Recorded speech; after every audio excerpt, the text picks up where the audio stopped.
بسم الله الرحمن الرحيم. الرحمن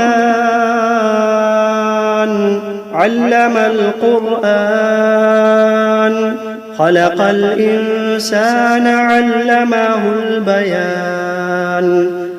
الشمس والقمر بحسبان، والنجم والشجر يسجدان.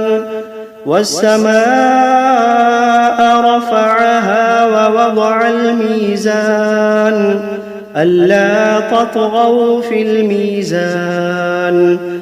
وأقيموا الوزن بالقسط ولا تخسروا الميزان. والأرض وضعها للأنام، فيها فاكهة والنخل ذات الأكمام، والحب ذو العصف والريحان. فبأي آلاء ربكما تكذبان؟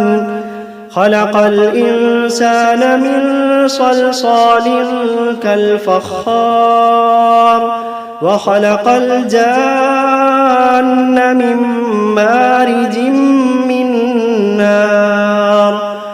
فبأي آلاء ربكما تكذبان؟ رب المشرقين ورب المغربين. فبأي آلاء ربكما تكذبان؟ مرج البحرين يلتقيان، بينهما برزخ لا يبغيان. فبأي آلاء ربكما تكذبان؟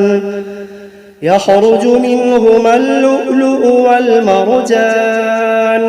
فبأي آلاء ربكما تكذبان؟ وله الجوار المنشآت في البحر كالأعلام. فبأي آلاء ربكما تكذبان؟ كل من عليها فان، ويبقى وجه ربك ذو الجلال والإكرام. فبأي آلاء ربكما تكذبان؟ يسأله من في السماوات والأرض كل يوم هو في شأن. فبأي آلاء ربكما تكذبان؟ سنفرغ لكم أيها الثقلان. فبأي آلاء ربكما تكذبان؟ يا معشر الجن والإنس إن استطعتم أن تنفذوا من أقطار السماوات والأرض فانفذوا، لا تنفذون إلا بسلطان. فبأي آلاء ربكما تكذبان؟ يرسل عليكما شواظ من نار ونحاس فلا تنتصران. فبأي آلاء ربكما تكذبان؟ فإذا انشقت السماء فكانت وردة كالدهان. فبأي آلاء ربكما تكذبان؟ فيومئذ لا يسأل عن ذنبه إنس ولا جان. فبأي آلاء ربكما تكذبان؟ يعرف المجرمون بسيماهم فيؤخذ بالنواصي والأقدام.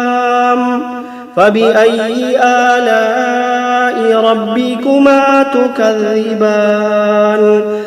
هذه جهنم التي يكذب بها المجرمون يطوفون بينها وبين حميم آن فبأي آلاء ربكما تكذبان ولمن خاف مقام ربه جنتان فبأي آلاء ربكما تكذبان ذواتا أفنان فبأي آلاء ربكما تكذبان فيهما عينان تجريان فبأي آلاء ربكما تكذبان فيهما من كل فاكهة زوجان فبأي آلاء ربكما تكذبان متكئين على فرش بطائنها من استبرق وجنى الجنتين دان فبأي آلاء ربكما تكذبان فيهن قاصرات الطرف لم يطمثهن إنس قبلهم ولا جان فبأي آلاء ربكما تكذبان كأنهن الياقوت والمرجان فبأي آلاء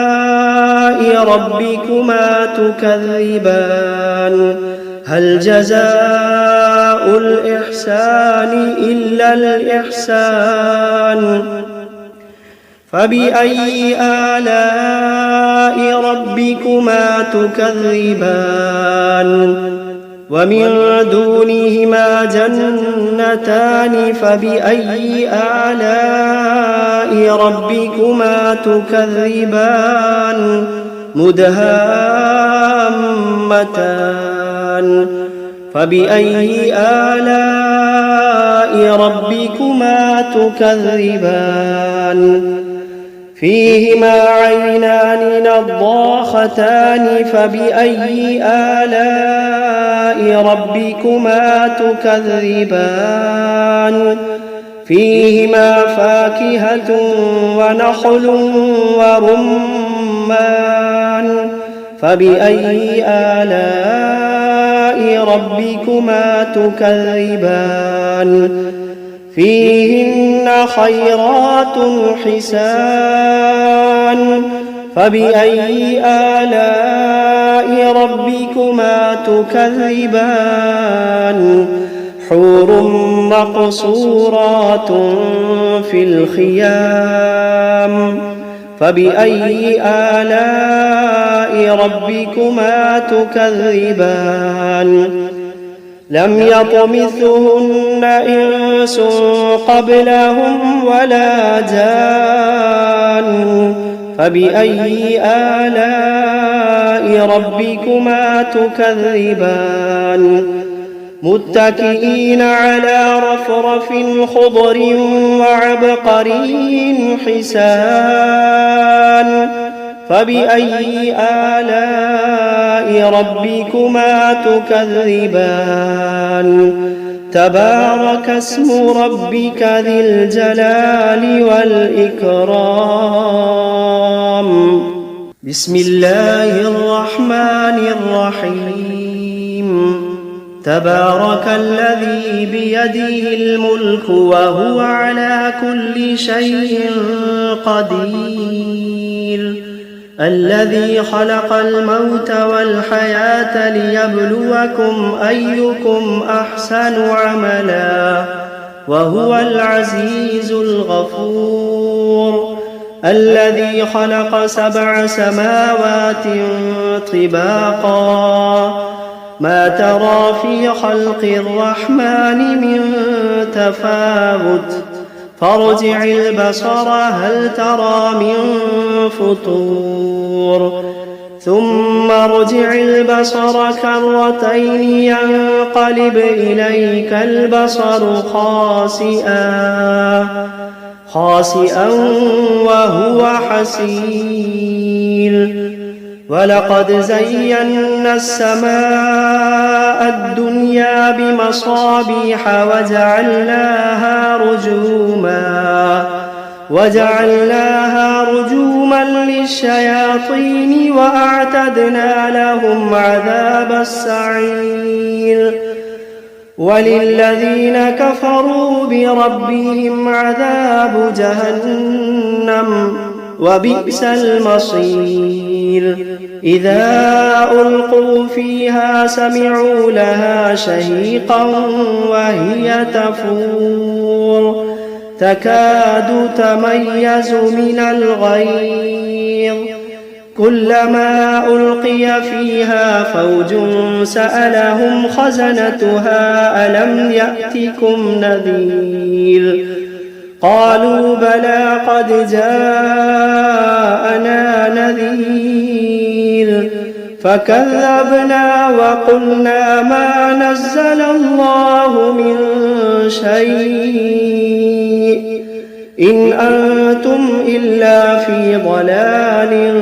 كبير وقالوا لو كنا نسمع أو نعقل ما كنا في أصحاب السعير فاعترفوا بذنبهم فسحقا لأصحاب السعير إن الذين يخشون ربهم بالغيب لهم مغفرة وأجر كبير وأسروا قولكم أو اجهروا به إنه عليم بذات الصدور ألا يعلم من خلق وهو اللطيف الخبير ألا يعلم من خلق وهو اللطيف الخبير هو الذي جعل لكم الأرض ذلولا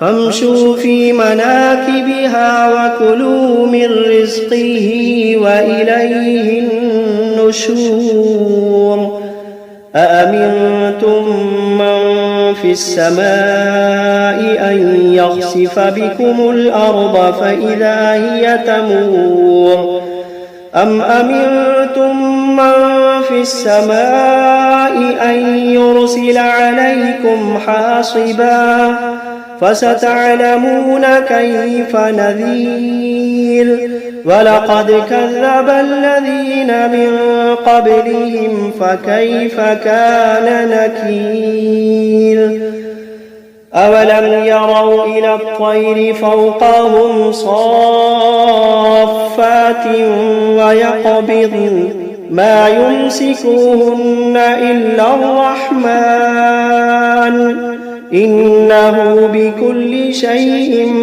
بصير أمن هذا الذي هو جند لكم ينصركم من دون الرحمن إن الكافرون إلا في غرور أمن هذا الذي يرزقكم إن أمسك رزقه بل لجوا في عتب ونفور أفمن يمشي مكبا على وجهه أهدى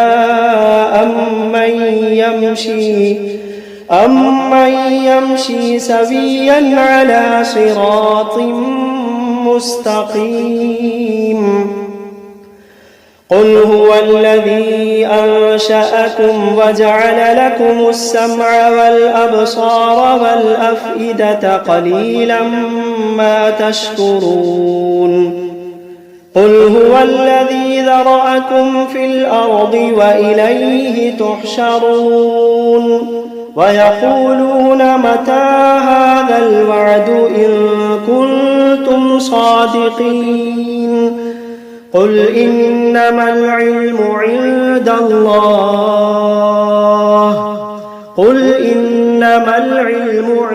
الله وإنما أنا نذير مبين فلما رأوه زلفة سيئت وجوه الذين كفروا وقيل هذا الذي كنتم به تدعون قل أرأيتم إن أهلكني الله ومن معي أو رحمنا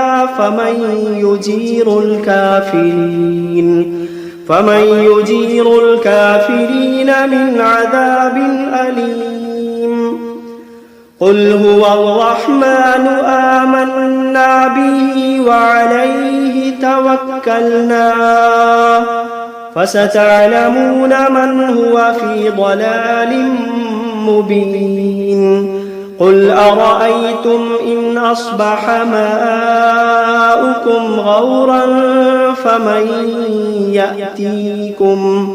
فمن يأتيكم بماء معين بسم الله الرحمن الرحيم قل أوحي إلي أنه استمع نفر من الجن فقالوا إنا سمعنا قرآنا عجبا يهدي إلى الرشد فآمنا به ولن نشرك بربنا أحدا وأنه تعالى جد ربنا ما اتخذ صاحبة ولا ولدا وأنه كان يقول سفيهنا على الله شططا وأنا ظننا أن لن تقول الإنس والجن على الله كذبا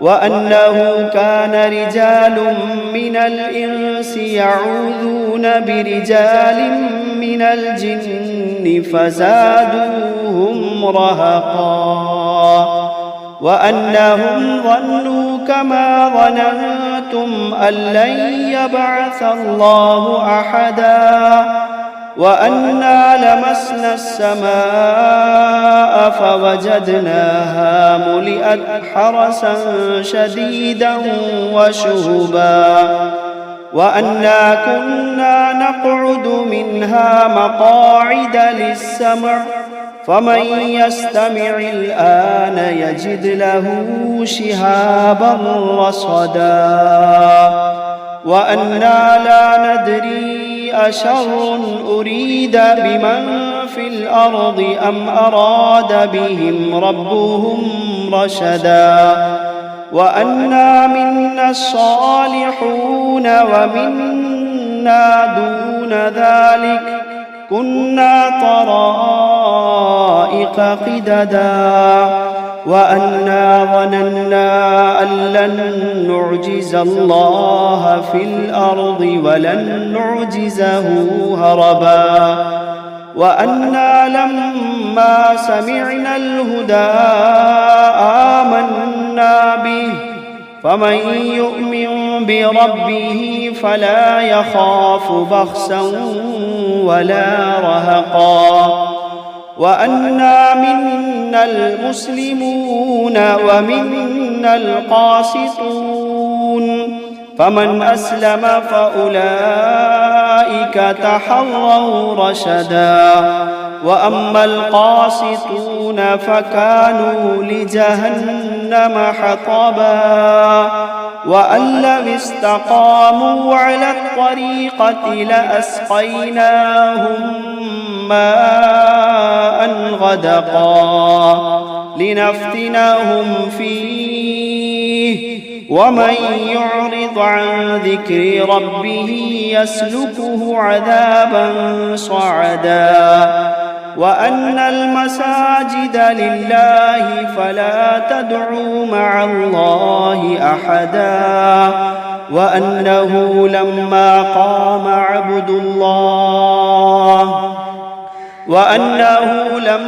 قام عبد الله يدعوه كادوا يكونون عليه لبدا. قل إنما أدعو ربي ولا أشرك به أحدا. قل إني لا أملك لكم ضرا ولا رشدا. قل إني لا أملك لكم ضرا ولا رشدا.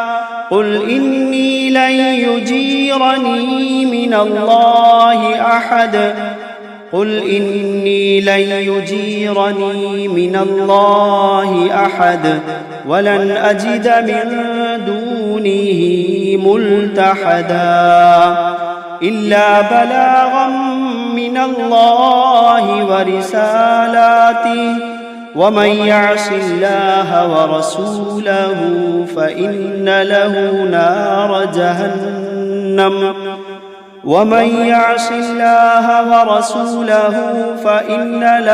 نار جهنم خالدين فيها أبدا.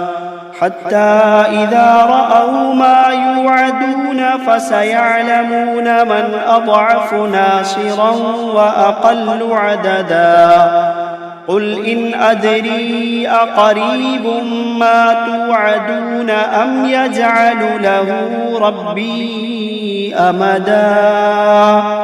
عالم الغيب فلا يظهر على غيبه أحدا إلا من ارتضى من رسول فإنه يسلك من بين يديه ومن خلفه رصدا ليعلم أن قد أبلغوا رسالات ربهم وأحاط بما لديهم وأحصى كل شيء عددا.